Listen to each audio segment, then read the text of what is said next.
Like you, I often feel that I have so much to do and so little time. Well, it's hard to fall back on that excuse right now, considering our current circumstances. And while I've often appreciated time to dedicate to self-development and introspection, I certainly wish that today was done under much better circumstances. Nevertheless, I'm trying to make choices that are more than just about killing time with diversions and distractions. On my better days, I try to reconsider where I am and where I'm going with my personal and my creative life. Turning the lens inward can provide a unique and invaluable time. Though I can lament the lack of photo opportunities right now, I believe that times like these allow me to reconsider what I hope to create and express in my photography. It's an idea that I share with duChemin, who is as much a philosopher as he is a photographer. Spurred by his latest book, The Heart of the Photograph, we sat down to discuss the stage in a photographer's life when they go beyond the technical side and begin to use the camera to express something uniquely human. This is Avedon X, and welcome back to the Candid Frame. How you been? I'm good. As good as we can be. Everyone's healthy on my end. And Excellent. So far, the people in my life who are at risk are okay. Good. So, Good. Take it day by day and just keep walking in a state of gratitude for what I do have, because I know a lot of people are doing with a lot less and are living under day-to-day circumstances that are beyond challenging. So It's sure is strange times, eh? yeah, it's getting to be a bit of a cliche to say how surreal it is, but that this doesn't seem to be a better word to describe what we're all experiencing. In order to just keep myself sanity, I'm doing more than just keeping myself busy. I'm just trying to be a positive force to the people in my orbit, not just my immediate family, but people who listen to the show or people I'm just calling who I haven't talked to in a long time and just checking in with them and just seeing how they're doing. I'm trying not to contribute to the wealth of negativity that already exists out there. Yeah. It's astonishing. I've sort of limited my social networks, but have become much more present on them. And I'm hoping that, when this all settles down, we can maintain some of the care and concern and the intimacy of some of these connections that I think the day-to-day kind of busyness has pushed aside. Yeah, and it's just nice to not have the excuse of not being able to chat to someone because we're busy. Because what else are we doing? There's only so much Netflix you can watch. Yeah, isn't that true? But reading your book was a nice pleasure during this time. Congratulations. And how many does this make for you? I think that's number 10. Number 10, man. I got some catching up to do. Yeah, well, they included in there, I actually haven't counted for a while, but there's, I think it's 10. I think it's 10. Yeah. Well, you're always a pleasure to read. You're right like you talk, which is not an easy thing to do. God knows. I try. I've started a podcast, and I actually realized, because I was writing this stuff, and then sort of it's more of a pre-written monologue style podcast that goes for about 10 or 15 minutes. And I actually realized that I've got some work to do if I want to actually write the way that I talk, because my first 6 or dozen episodes, I sounded very formal, and it's taken me a while to kind of figure out exactly kind of how to bring a little more rhythm and naturalness to my writing. But it's been an incredible learning curve. I don't know how you guys do all these podcasts. I tell you, audio is a whole other thing. Anyway, that's completely beside the point. But thank you all the same for the compliment. Actually, it's not, because it's just in line with the spirit of the book. It takes a little while to get past sort of the mechanics of, in this case, speaking into a microphone and reading a script or whatever it is, to the point where you're not really thinking about it, but it just flows out naturally. I was working at an NPR show, Bullseye, with Jesse Thorne, and every time he would go in to do the tracking, which is basically reading the script with the intros and all that other stuff, everyone just thought he was just amazing. But the thing is, he's been doing that for, over 10, 12, 15 years. So, he gets into the booth, he writes his own script, so he knows how he talks. So when he writes those things, it comes out really naturally. And I mean, he's purposeful in terms of his inflections and how he reads. You know, as with anything, the more you practice, the less you have to think about it and the more intuitive it becomes, which is, really at the heart of your book, the heart of the photograph. Yeah, you're absolutely right. It was interesting for me to read because this place that you're exploring in the book is exactly the place that I've been for the last couple of years, getting away from the mechanics of photography and really trying to create a space where I can be more intuitive and responsive to how I'm feeling less than what I'm thinking about the photograph.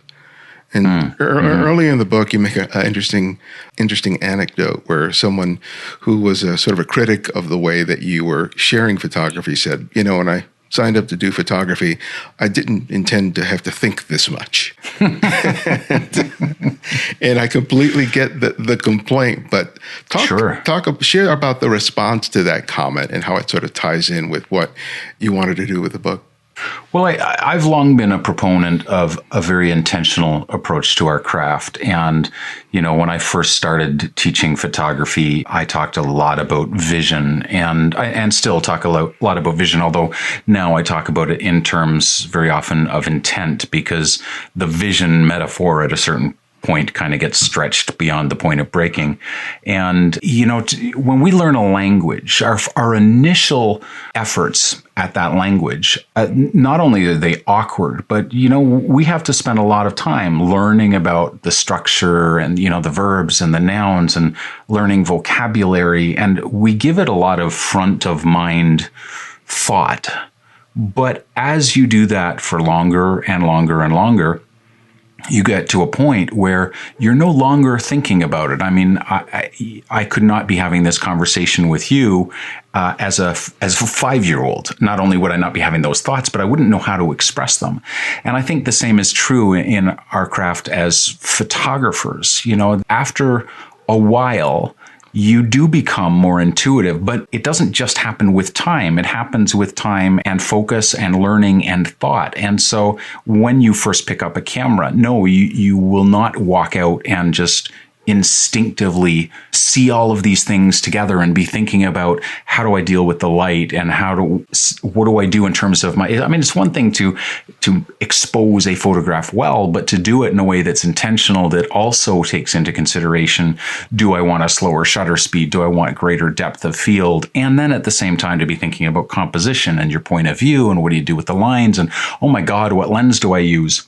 I can understand why there would be people out there, especially early on, that are like, give me a break. How can I think this hard and still make a photograph? And I would just argue that with time, these concerns become more intuitive. They become more instinctive, but you do at the beginning, like a language, you do have to learn this stuff.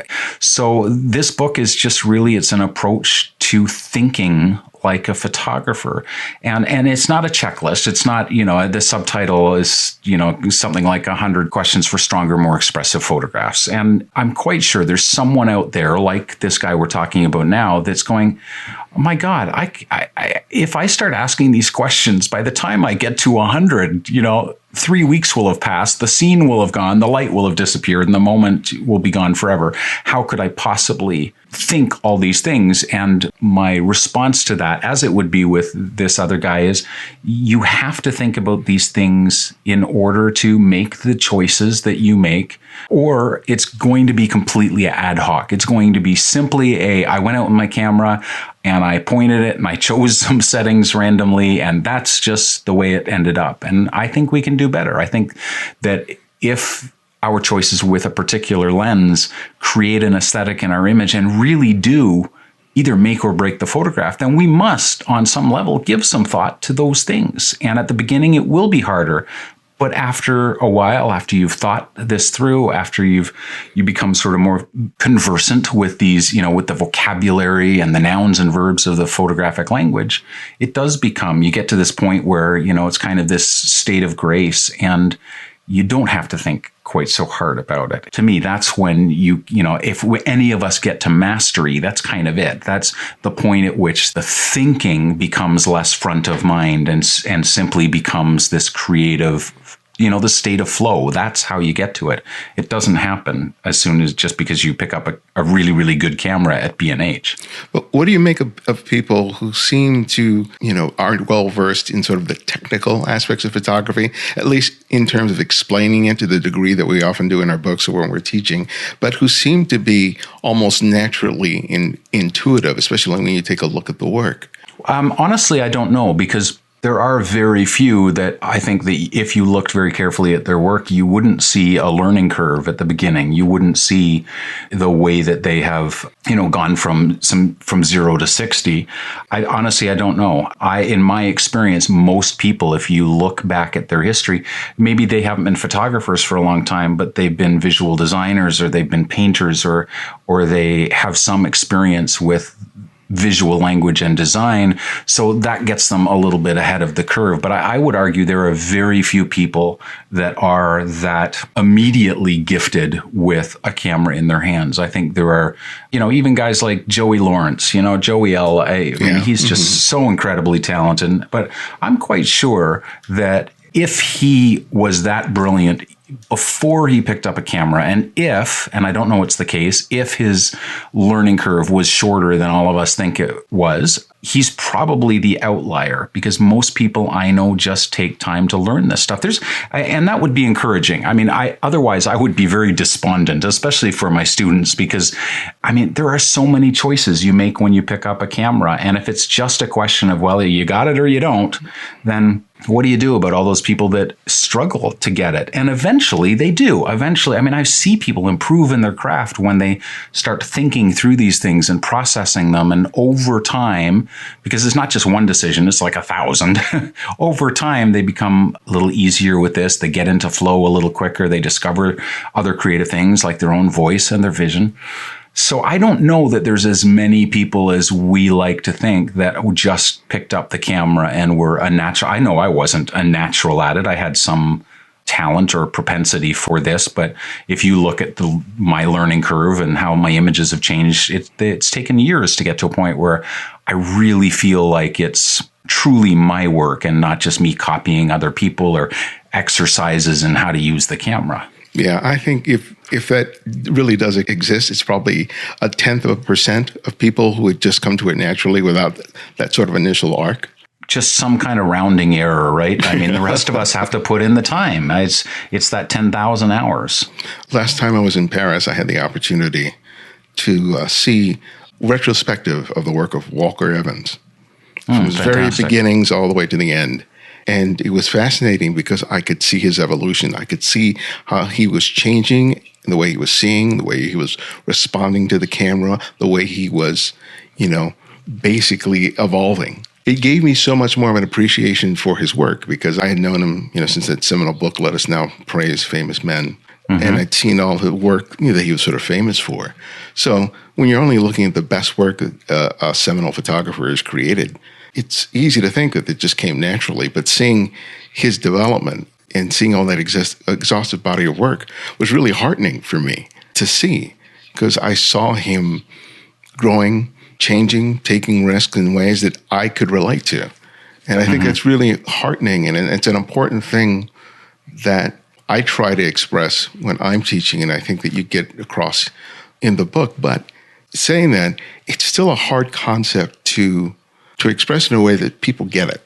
So absolutely. Yeah. I think a lot of people pick up a camera because it is just by virtue of, the nature of it being a technological thing. It is easier on some level than learning to play piano or, becoming a fantastic poet or even, painting or sketching. These things are, on the surface of them, we think they are harder. But the reality is a tool is a tool, and learning to master not only your tool, but the raw materials, things like light and time. These are some things that take a while. And evolution is, it doesn't just happen just because we carry a camera around for 30 years. It happens when we look at our work and we learn from it. And as you point out, you study the masters, you look at people like Walker Evans, or one of my favorite books for this is the Magnum contact sheets, because you're not just looking, you're not really looking at the evolution of these artists, but you are looking at the context of that one iconic photograph is 23 other shots that you look at and go, okay, well, if they're taking 23 shots to kind of get to the point visually, if they need those 23 images to get the dust off and kind of grease the wheels of their creativity, maybe it's not so bad that I take some time to take some risks and make some, I call them sketch images, and play a little bit, because, hey, I'd consider myself lucky if I got 1 out of 24 that really worked that well. And I think that one of the things that I found in the book that I thought was sort of the linchpin for people to be able to do that is letting go of that concept of a good photograph and not being a slave to that concept of looking at photographs as good and bad. Why don't you touch a little bit on how you explore that in the book? Yeah, I think this idea of a good photograph is I'm going to use a word I don't think I've ever used before, but it's pernicious. It's throughout the modern kind of popular photography culture is this idea of, is it good? And boy, talk about a moving target. I mean, I don't think you could have a more vague criteria of judgment than just this vague, is it good? And so, so then what we do is we settle on things like, is it sharp? Is it focused? Is it well exposed? Have I not blown out my highlights? Have I got detail in my shadow? All of these little kind of things that we go down the checklist and we go, okay, check, focus, check. But what if the point is not focus? What if it's not sharp? Would you look at some of the great iconic photographs of the last 100 years and go, it's not sharp. So it doesn't move me. It's not compelling. Instead, why are we not asking, is it interesting? Is it dark and moody? Is it bright? Is it, whatever that thing that you want it to be, is it that? Does it accomplish that first for you? And then if you're interested in this, does it do it for other people? Because otherwise, you're standing there, you've got a scene in front of you and thinking, okay, my goal is to make a good photograph. Well, my God, you've got 1,000 options. What direction do you go in? Do I use a 300 millimeter lens to make it good, or do I use an 18 millimeter lens? Do I use motion blur? Do I put on my polarizer? I don't know. But if you say to yourself, okay, what to me would make this, if we have to use the word good, what would make it a successful photograph? Mm-hmm. What do I want from this image? One of the flip side of this is we look at the photograph of others and we also judge according to, is it good or isn't it? But we don't listen to the photograph. We don't think to ourselves, I wonder what the photographer wanted to accomplish with this photograph. And based on that, were the settings they chose, the choice of moment and the way they dealt with light or the composition, did all of those combine to create a photograph that succeeded, that did what the photographer wanted to do? And I guess that's where, the whole conversation of vision comes full circle. And you say, well, it is up to the individual photographer. And you may not like the decisions that Avedon made or Ansel Adams, or pick your favorite photographer. You may look at it and go, doesn't work for me. Yeah. That doesn't make it an unsuccessful photograph for that photographer. It just means you're not the audience. And I think it's an act of extreme hubris to sort of assume that our judgment of these photographs makes it or does not make it good, when there may be an entire audience for that photograph that thinks it's the most powerful image they've ever seen in their lives. Just like a film or a music, is U2 good? I mean, I think so. I love U2. But other people will be like, never heard of them, don't care for them. Let's play some disco, and I don't like disco. So I think we need to acknowledge that our tastes are completely separate from what the photographer is actually accomplishing or trying to accomplish. Yeah, when I was reading that, I had the analogy that popped into my mind is the criteria that the Kennel Club uses for judging a dog at those dog shows. Right. And using that to determine which of them is a good dog. It's like, that's a great analogy. It has nothing to do whether that dog is a good dog or not. It's based, this criteria that's been accepted as a standard by which everyone has to sort of apply. But whether or not a person's a good dog is completely subjective. Right. Yeah, absolutely. And I think, as a photographer, if you were trying to hit this target of a good, I just think it's robbing us of the creative freedom to, I bring that conversation in the book around to my point, which is forget making an image that's good, make an image that is yours. And then you're talking. Now you've got some criteria to judge it on, if only for yourself. Did it do what you wanted it to do? That's the most important thing. That's if you look at the great art, not to compare myself at all, but if you look at the great artists of history, you might disagree on whether it's to your taste. You look at Picasso and you make the usual cliched comments about my kid could do that.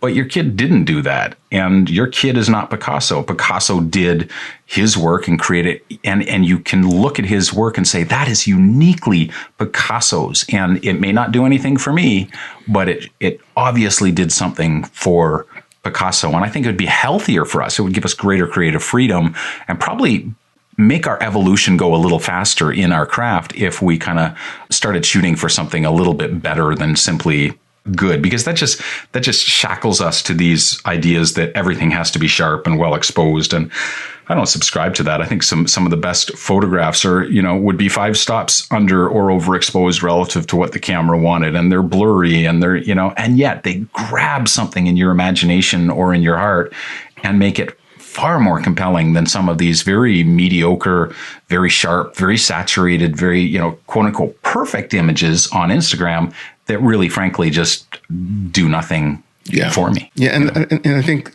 emulation is certainly a part of the learning process as photographers. You see someone else's work, you try to understand how they made those images, you kind of learn the mechanics of your camera so you sort of can replicate that. But that only gets you so far. Well, and I see an abundance of that on Instagram, on Flickr. But there are some people who do it in a way that's very unique to them. They're people who emulate, like Fan Ho, for example, who created these very high contrast black and white imagery in the 50s and 60s that has inspired a lot of photographers. And there are probably 1 or 2 photographers who are currently shooting along those lines who do it in a way that's unique to them. And when I look at their work, I'm not reminded of Fan Ho. I think about, this is this photographer, right? I mean, I can look on Instagram and I immediately know that, it's this person. Or another person who does portraiture. I look at them and I go, that's Michelle's work. And I think that it really comes from really embracing a personal way of seeing. And as you say, posing the question, not at what am I photographing, but what about what I'm photographing is resonating with me? What is drawing my attention? And then making a series of choices to translate that focus that you have in your mind's eye into the confines of the photograph. And I think that is really where that establishing that voice, I'm not talking about style, but establishing a voice begins, is by asking yourself, well, what is it about this thing or this moment or this whatever it is that is arresting my attention? And how can I use all the things that I know thus far about using a camera to express that? And I think that without asking yourself the question, all you're relying on is the camera to do some magic for you and luck to play it off. And I think that the challenge is not so much to become intuitive, but becoming consistent. Yeah, I think that's one of the things that proves so elusive to people. This is better to the point. I think that people judge their consistency by weighting too much of the quote unquote bad images that they make, and not really accepting the fact that you have to make a lot of bad images or images that don't work to get to the one that does. And if you're making a judgment on yourself on all the images that fall short, then you're going to think that you're not being consistent. And the fact is, no, that's part of the process to get the images. And as you cull and you process how much you've shot over months or years, you get to see what your style and what your body of work is. But you can't pass judgment on all those tens of thousands of photographs that you make that fall short, especially since having a sense of your development isn't immediately evident when you're in the midst of those kinds of transitions. Does that make sense? I think it absolutely does. I think you're right I mean, everything you said makes absolute sense. I think, first of all, I think we probably shouldn't even be judging our work per se at all. It really is something that you can only know in hindsight. I think, great writers have got a lot of really bad first drafts and second drafts and third drafts behind them. And, you look at the stories of Stephen King and how many manuscripts he sent in and got rejection letters for. And if you judge your work according to the sketches and the iterations and the poor first drafts, and, I have hundreds of thousands of images on my hard drives. They are my sketches. They're the work that gets me to the strong stuff. And to look at that and require that you shoot less of the bad stuff is only going to push you to take fewer risks and to, in the end, make work that is safer and less like you and more like everyone else. And, when I'm teaching, when I do these workshops and I ask someone, hey, let me see what you shot. I mean, the first thing they do is get very defensive and kind of awkward, and they don't want to show me what's on the back of their camera because they think I want to see great results, and they're embarrassed. They're like, well, I didn't really, and what I'm looking for is not that great photograph and be able to pat them on the back and say, well done, this is really good. What I'm looking to see is, have they been taking risks? Have they actually been putting the camera to their face and trying this? Okay, I take this, I take a couple of frames. No, that doesn't work. I try over here. And I'm sorry if you're not making, some people work differently than I do, and I acknowledge that. But if you're not making a lot of frames, if you're not trying a lot of things, for me, that's actually pushing the shutter and looking at the results, but you're just not going to get there. It's no amount of thinking about it, no book reading, no settings on your camera is going to get you to, beyond the emulation to that point where, as you said, you look at someone's work and what they have created, you respond to the image and go, you know what, that thing that I love so much about Fan Ho, I see something of that in your work, rather than this just looks like a Fan Ho, imitation. And to me, that's the difference between adapting and adopting. And that's a transition. It's not one or the other. There's a spectrum between them. Initially, when you pick up a camera and you start looking at the work of people that you love, for me, when I was younger, it was guys like Karsh and Ansel Adams. And, I had all kinds of influences, and I would wholesale just adopt it, try to imitate. And over time, it became more of, rather than that adoption, it became an adaptation. It sort of, started to combine influences, and I started to leave the stuff that wasn't working for me, but borrow some of the things that did and combine them with other things. And that's all art is that. You can't look at anyone and just say, there's no paper trail on this guy, like he just came out of nowhere. There is always an evolution, from in the history of this. And I think we need to embrace it. I think we need to say, you know what, there's going to be a time when you're going to imitate, you're going to try new things, you're going to look at the work of Joe McNally and you're going to try it out. But at a certain point, you're going to say, this doesn't really fit me very well, at little bits of it. But what if I did this? And what if I added this? And soon you're shooting your own thing that's like a combination of, it's like putting Joe McNally and, Joey L and Ansel Adams and Avedon into a blender, and you get this thing that's got bits of them, but is distinctly and uniquely your own. I think that's a win, but it takes time. None of us get there just by picking up the camera and getting our settings right. Yeah, and I think one of the things for me that I try to drum into anyone who I'm spending time with trying to share what I do is that they leave way too soon. They make too few frames. We always do. They walk up on a scene that has some potential. They make 2 or 3 frames, if that, and then they move on. And it's like there was like a gem of something here. Right. And maybe that moment hadn't played itself yet, but instinctively you recognized it. But for whatever reason, you felt like you could only spend so much time here, and you decided to move on in the hunt of thinking that you might find something better. And that first thing could have been the best thing of the day.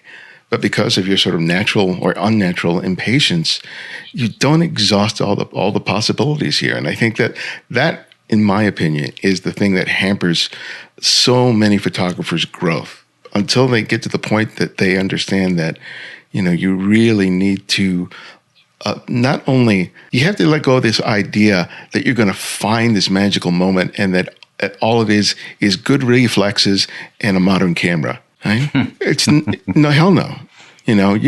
I could make a picture with a 30-year-old Nikon, using the ideas that I share all the time, and I could pull off an image. It might not have as high a resolution or have as much color fidelity as a camera of today, but the heart of the image would still be there.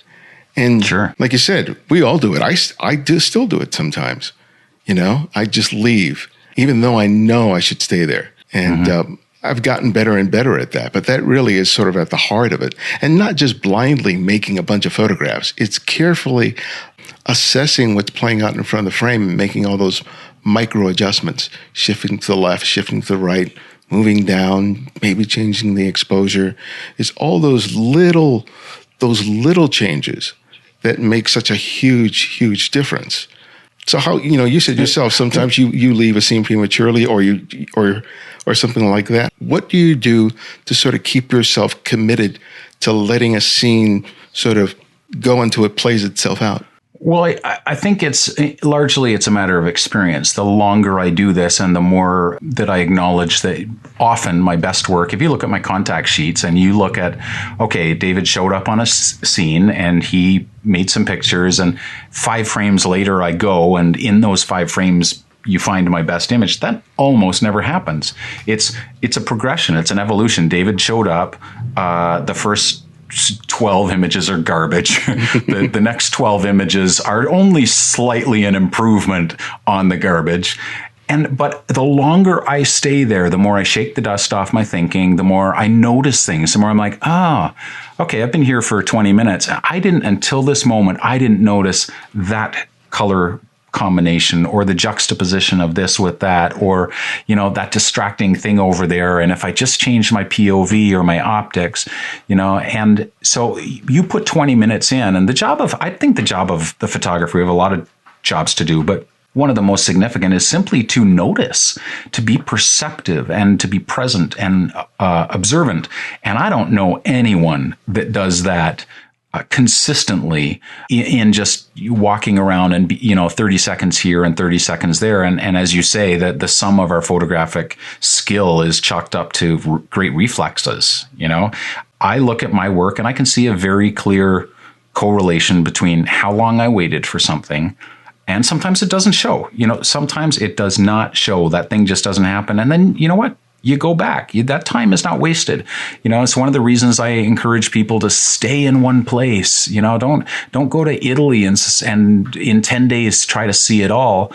Go to Venice and in 10 days keep going back to the same places, see the same place in different light, different times of day with different characters, and get some of that initial, oh my God, look, a gondola, get that out of the way, so that over time you're seeing combinations of things and you're more perceptive, and you can screw up for a whole day, but maybe those screw ups are sketch images that give you ideas, and the next day you go and conditions are right and the person walks into the frame and then you get it. But in my experience is that the older I get, the more willing I am to stay and see things through, just because my experience tells me that's what works for me.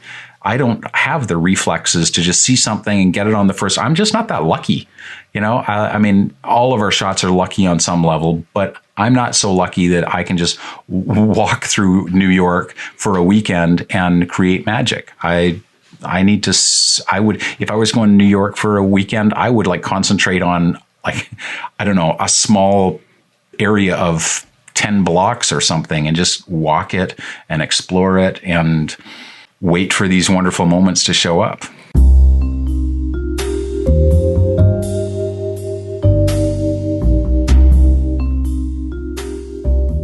Thanks to the many of you who continue to support the show during this difficult time. I know it can be hard when faced with our current challenges, but I so appreciate you staying committed to the work that we do here on the show. In the coming weeks, I hope to bring more content to you that may help you navigate these challenging times, both personally and professionally. So thank you so much for sticking by us. But if you haven't already and you can, please consider contributing to our Patreon effort. By contributing just $5 a month, you're helping us to do much of what we couldn't do otherwise. Join us today by visiting patreon.com/thecandidframe. Thank you so much. There's one image in the book, and I'm struggling to find it here. I should have made a note about it. But it's a group of men. They're by a river, and I think it looks like it's at dusk. And one of the men towards the center of the frame, his right arm is outstretched, and he's pointing. Yeah. And then his placement of his finger is right at the horizon line. I looked at that shot, and I was like, ooh. And it was just that small position of the finger on the horizon line, that small little detail that for me was just a lovely flourish. The entire frame was great, right? But it was that little attention to that. That's something I'm always focusing on. And for me, when I'm making those sort of micro adjustments, usually it's a matter of just millimeters sometimes, right? And I know probably no one else is going to notice that but me.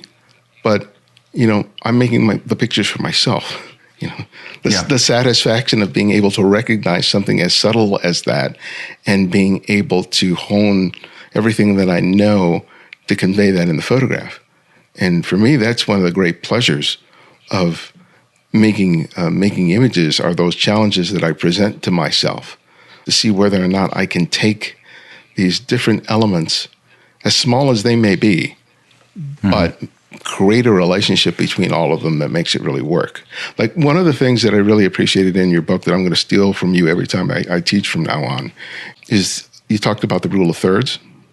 And I can't quote you on it, but it made me think about, often when people talk about the rule of thirds, they say, okay, put your subject into one of those third areas, right? And you made the point, you're making the point in that chapter about, but it's also about the other things you put in the frame.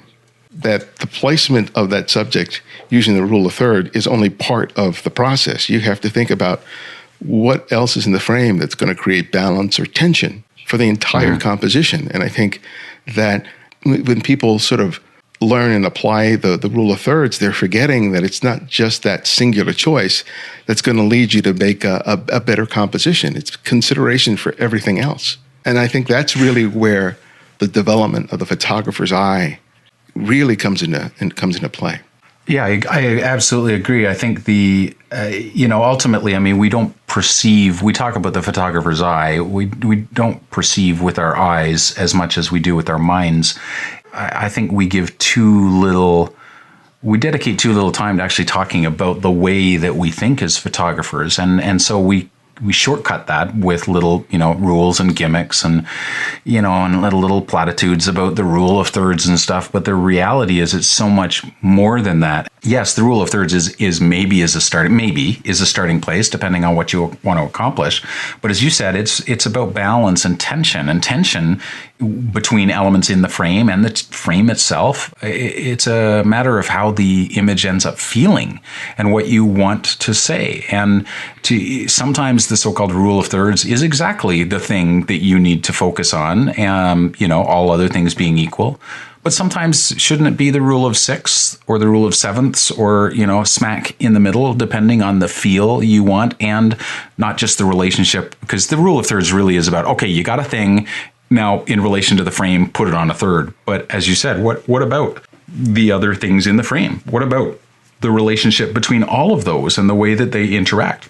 We so seldom talk about that because there's no rule, that then it just all bets are off and it's like, all right, you're on your own, and it feels safe to stick to the rule of thirds, but it's a good starting point as a very beginner, as long as you understand it's only a starting point. And once you're comfortable with that, then start asking yourself better questions. Okay, what else is in the frame? And do I need this? The idea, I learned one of the first things I ever learned, you probably learned it too, was you got a person in the frame and they're looking to one side. You make sure there's lots of nose room, right? That they're if they're looking to their left, that you put lots of space on the left. And yes, maybe, but that may not be the story you're telling. And when you put someone facing the other way, it says a very distinct thing. It creates a certain amount of tension.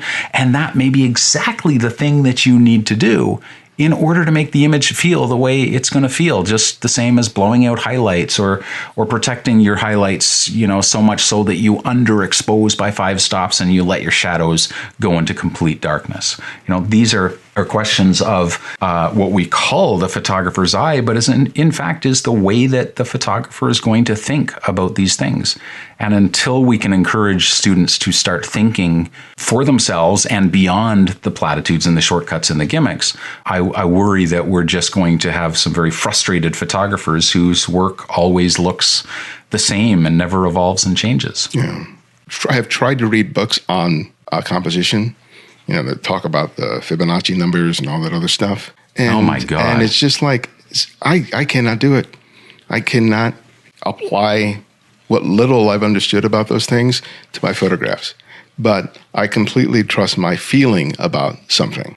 And I may go into Lightroom and use, the different overlays in order to sort of refine the composition, but I'm usually relatively close to there, but I'm still using my gut feeling with respect to that. And it's taken a long time for me to really rely on that feeling rather than any sort of technical understanding of photography. But sometimes our feelings can be our worst enemy as well. Of course. Right? Yeah. So, and especially if you've been photographing for a while, you can sometimes have a struggle between that intuitive feeling that leads you to make the right choices to make an effective photograph and those feelings that end up self-sabotaging you. It never completely goes away. So over time, what have been some of the things that have helped you sort of surmount those times when those conflicting emotions are at each other? I think one of the tendencies we have as human beings is to sort of live within an either or kind of paradigm, right? So it's either the Fibonacci principle, which don't even get me started. I mean, I must be the stupidest photographer on the planet. I've read everything I can find on that, and I still go, I don't get it. Maybe it's because I'm not mathematical and I don't like ratios, but my eyes gloss over and I just want to stab myself in the face with a fork. So I could it may just be me and other people going, what? There's Fibonacci transformed my composition. Okay, is it this really studied, almost mathematical, ratios and that sort of thing, or is it a trust your gut? When I think wisdom is usually found kind of in the not either or, but both and that messy kind of combination where you go, okay, well, let's figure that out. Clearly there are some things that just really work in composition. Ideas like balance and tension and scale, and you can learn all of these things, but learn them like a chef would learn why to use certain ingredients, and then move to taste. You're not going to go to 100 restaurants and find that every chef creates the same kind of dish in the same way. They all will have certain tastes, and some will not appeal to you, and others will be the best thing you've ever eaten.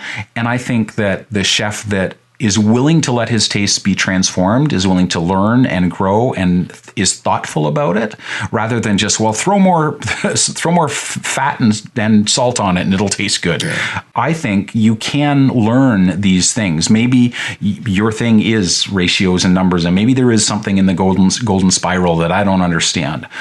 For others, maybe not, but you can still look at great work and look at the stuff that you love and train your taste and go, okay, I like this. Why do I like it? What's in the frame? And so all the questions that I talk about in the book are not just applicable when you have a camera to your face. They're applicable when you're editing in terms of choosing that final image. They're applicable in post-production, and they're applicable on a large scale if you just slightly tweak them to when you're sitting studying the masters, when you pick up a book and you're looking at Willy Ronis or Robert Doisneau, or pick your favorite photographer, and you're looking at these photographs and you're not just flipping and swiping and pressing the like button because it's an actual honest to God book, I hope, or prints or whatever. And you're looking at it and go, why does that work? I want to understand why that appeals to me. Is it the way that he used scale? Is it the way that he used balance and tension? Was it the lens that he used? And I don't mean, was it an f1.8 and super sharp? But what was the behavior of that lens? It may have been that the image works because the depth of field is so shallow. It may be choice of moment. All of these things, we need a vocabulary so that when we're sitting down looking at this work, we have the words to ask. We have the questions to ask ourselves and learn from, so that, to go back to the chef, we've allowed our taste to grow a little, right? Allowed other chefs to say, well, you know what? Why don't you try adding a little truffle oil to that recipe? And you go, oh my God, you're right. That's the perfect counterpoint to this other flavor in there. And suddenly you've learned something new. I think it's both. I think we need to study the masters. We need to let our tastes grow and change. Because if we don't, if we're just purely trust my gut, you could go to your grave trusting your gut, but never actually training it, never exposing it to new influences. And there have been many times when I've looked at someone and gone, oh my God, I can't believe I really like this photograph. Because 5 years ago, I didn't have any taste whatsoever for, a classic example is Richard Avedon. I used to say, oh, I don't like Avedon. I don't understand why anyone likes this stuff. And it was during a podcast interview, and I caught myself and went, God, how long has it been since I even looked at Avedon? Like, this is an 18-year-old's assessment, right, of Avedon. It's not my current assessment, and so I went back and I looked up Avedon and looked at his portrait work and his murals, and I bought some books, and I was like, all the things I didn't like about Avedon 10 years ago, I love now. Like, they are what make it for me. Yeah. Just like I used to hate Brussels sprouts, and now I choose my restaurants based on how well they do their Brussels sprouts. We change, we grow, and you've got to allow that to inform what you do and how you do it. Or otherwise, you will still be. I was 14 when I picked up a camera. I could go to my grave still being a 14-year-old photographer in that sense if I didn't expose myself to other influences. When it came to Lee Friedlander, I didn't hate Lee Friedlander. I would just look at the images and I just didn't get it. And then one day I got it. And it was really satisfying to know that I had grown in terms of my sensibility in terms of photography, that I could recognize what he was trying to do. Mm-hmm. And I think that's always, for me, one of the nice pleasures, especially when I'm looking at work that is challenging me in terms of me trying to understand what it is that is so good about them, right? Because I just don't want to get on the bandwagon because everyone else is saying it's great. I'm trying to understand why this work is considered exceptional. And sometimes it's not easy, right? Especially when I was looking at some years ago, the work of Japanese photographers who had aesthetic considerations that were very different from the West. And I would take a look at those photographs and I was just like, why do they believe that this is such a good picture? Because they had a whole different set of thoughts behind the creation of those photographs that I had no relation to. I think you used a phrase that I think is really important in the sense that you suddenly understood what they were trying to do. And that to me is everything. Because looking at the image, to go circle all the way back to the beginning of this conversation about the considerations of is it good or not, that is far less important. It's far less interesting than what were they trying to accomplish, and learning, sitting at their feet and going, all right, teach me something. Because clearly I don't get it, but rather than brushing it off and going, my 5-year-old could do that, going, all right, maybe, but they didn't. And this wasn't a 5-year-old. So what were they trying to accomplish? It may not be for you, but you miss an incredible opportunity to learn if you don't sit down and try to at least figure it out and give them, let's all assume that the photographers made their choices fairly intentionally, knew what they were doing, and instead of going, he's crap, I don't see what everyone else likes about him, going, okay, it may not be to my taste, but what was he trying to accomplish? What was she trying to accomplish? And you may not like Sally Mann or Dorothea Lange or, whomever, but you can always learn something. You can always sit there, and you don't need them to be present to speculate and to unpack what they were trying to accomplish. And even just guess at it is an incredible learning opportunity, because it always goes from there to, okay, so if that's the case, like why did they use this particular lens or this particular framing or make use of balance and tension or line or gesture or choice of all of this stuff? if you can start there and then go, okay, given that, what might they have been trying to do? Man, your thinking as a photographer when you have the camera to your face is going to totally change. Yeah. And that's to me is the most important part, because eventually it's my own joy of being out there and trying to somehow give my subject, whatever that chosen subject is, its best expression. And my camera can't do that on its own. You know, I've got to make these choices, and it's not just about being sharp and well exposed. It's a million other things that in the end will make that image what it is. Well, let's just say that the photographer is applying all that we're talking about in the process of making the photographs. So they come upon a scene, a moment, they exhaust all the possibilities, they go back home, and they download the images to the computer, they open it up in Photoshop and Lightroom, and then they struggle, you know. I see it all the time. They just don't know which of these pictures is the better one. So how do they apply this sensibility that we've been encouraging them to apply in making the photographs to the process of culling the images down to the one or two that are most effective? Well, I think, my answer goes hand in hand with what I said before about it has to happen simultaneously with your growth as an artist. You have to be training your taste. You have to be not just trusting your gut, but training it and having a sense of why you like and prefer the things you do. But I can only speak to the way that I do things. When I pull up, my thousands of images in Lightroom, I am not looking for all of the images that don't suck.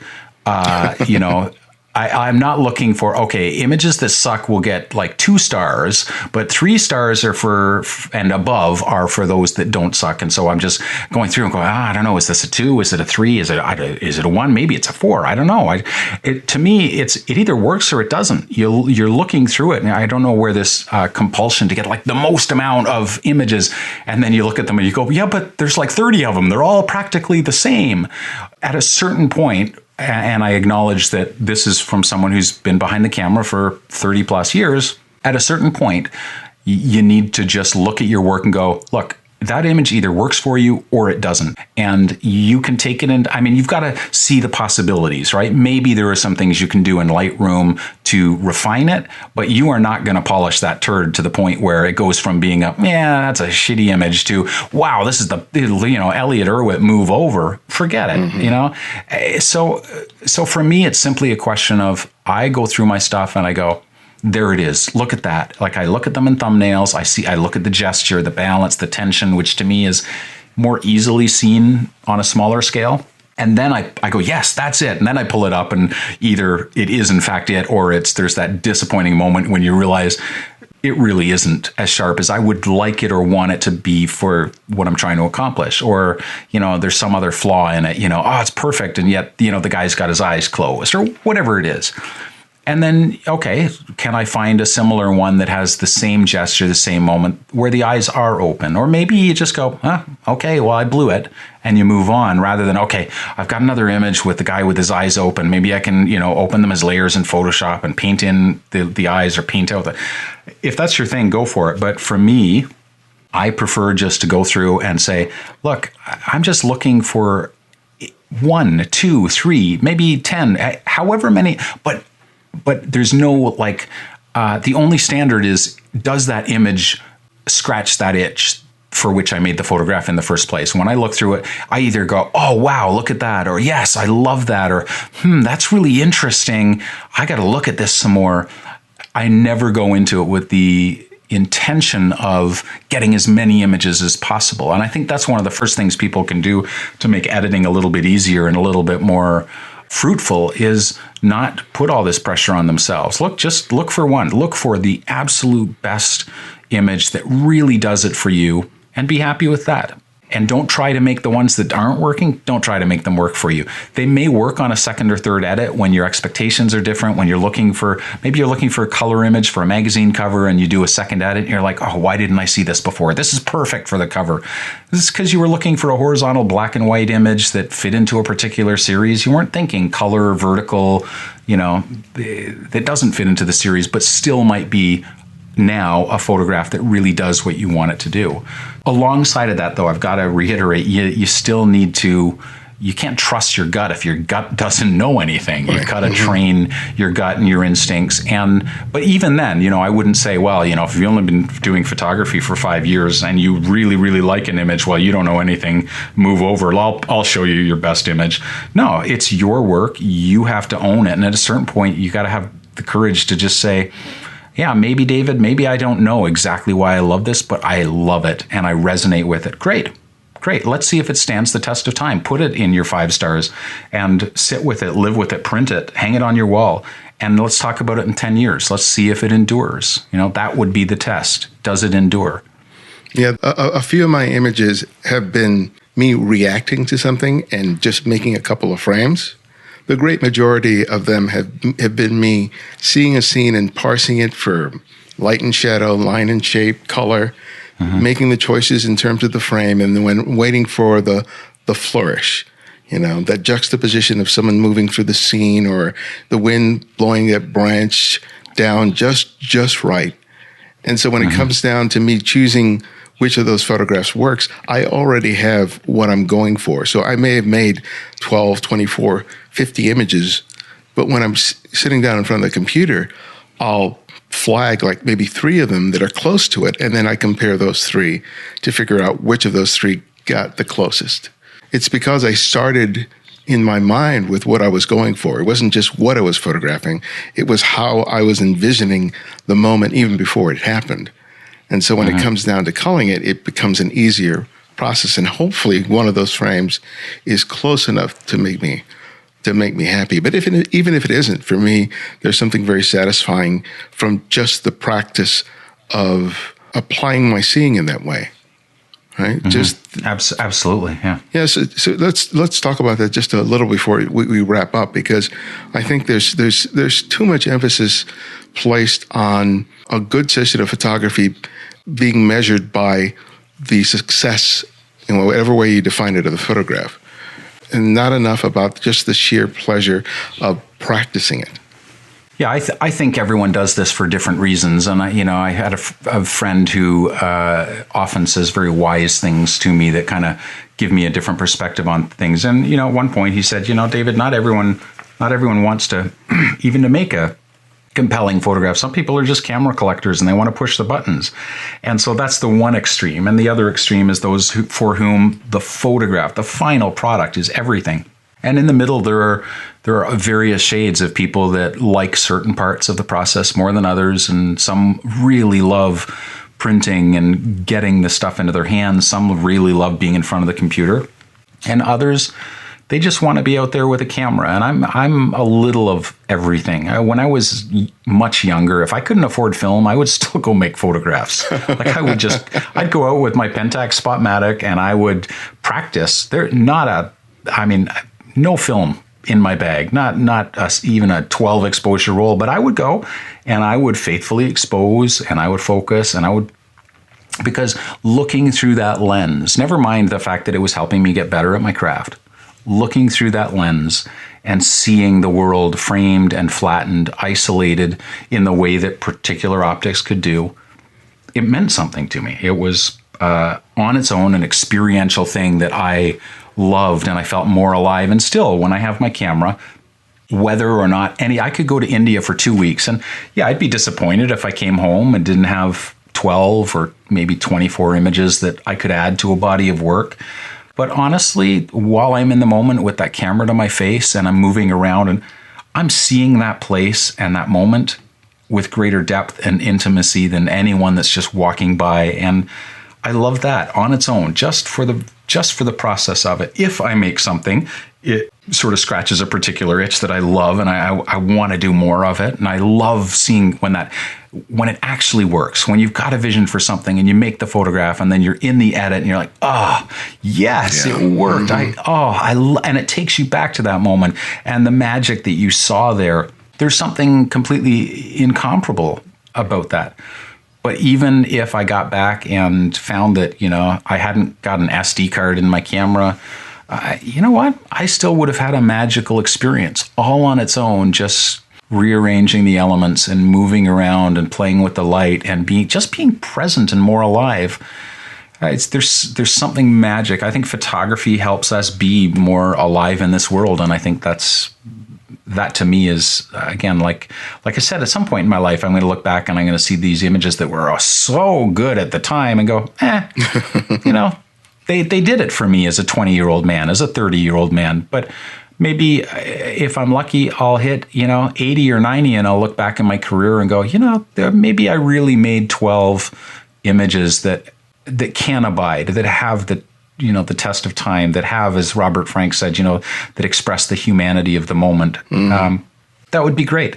But if there were none, my career, I think, would still be a success for having spent a big chunk of those 80 years seeing the world more intimately and more presently than I would have if I didn't have the camera to begin with. Yeah.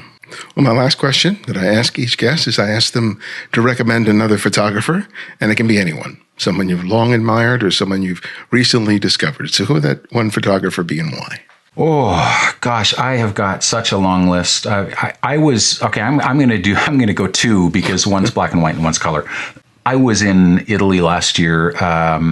We often go to Venice in the fall or late winter, and anyway, I was there, and I was at a gallery, and they had a showing of a French photographer named Willy Ronis. The last name is Ronis, I believe. And he blew my mind. He was everything I loved about Cartier-Bresson and Robert Doisneau and the sort of French black and white, the humanist photography movement. And yet felt like he had a little bit more passion and sense of humor, and I was so captivated by his work, and so I bought this big. I don't know why I keep doing this. I always buy the biggest friggin' book I can, and then I lug it around Europe for the rest of my time. But I bought this big, gorgeous book of photographs by Willy Ronis, and I love his work. So I would highly recommend him. And more contemporarily, if you are not, and I don't know who is not yet familiar with Alex Webb, but I only discovered him last year, and a friend recommended that I read The Suffering of Light. I was blown away. There's something, the layers of complexity in Alex Webb's work and the poetry of the way that he chooses moments and frames them, just astonishing. So if you're looking for influence in either direction, Alex Webb, The Suffering of Light, he's got many books, but that is the one that I have experience with and I'm just captivated by. And then Willy Ronis, also, you could look these people up on the internet and just marvel at their images online, but I think there's no substitute for getting a printed book, holding it in your hand, and really spending time with these people and seeing, what is it that they were trying to accomplish. Well, David, thank you so much. It's always been a pleasure to speak with you. Yeah, thank you.